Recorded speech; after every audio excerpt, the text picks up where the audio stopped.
পিতাকে ধন্যবাদ, প্রভু যিশুকে ধন্যবাদ। ও পিতাগো, তোমার বাক্য পড়ছি, সেই বাক্য যেন হৃদয় গাঁথতে পারি, এই আশীর্বাদ তুমি আমায় করো। আব্রাহামের মহাপরীক্ষা। এই সকল ঘটনার পরে ঈশ্বর আব্রাহামের পরীক্ষা করিলেন।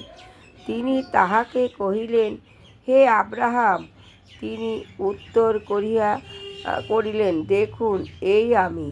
তখন তিনি কহিলেন, তুমি আপন পুত্রকে, তোমার অদ্বিতীয় পুত্রকে, যাহাকে তুমি ভালোবাসো, সেই ইসাককে লইয়া মরিয়া দেশে যাও, এবং তথাকার আর যে এই পর্বতের কথা আমি তোমাকে বলিব, তাহার উপর তাহাকে হেমার্থে বলিদান করো। পরে তিনি আব্রাহাম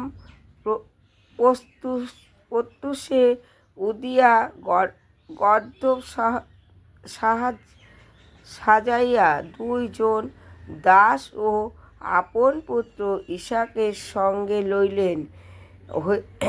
হোম নিমিত্তে কাষ্ঠ কাটিলেন, আর উঠিয়া ঈশ্বরের নির্দিষ্ট স্থানের দিকে গমন করিলেন।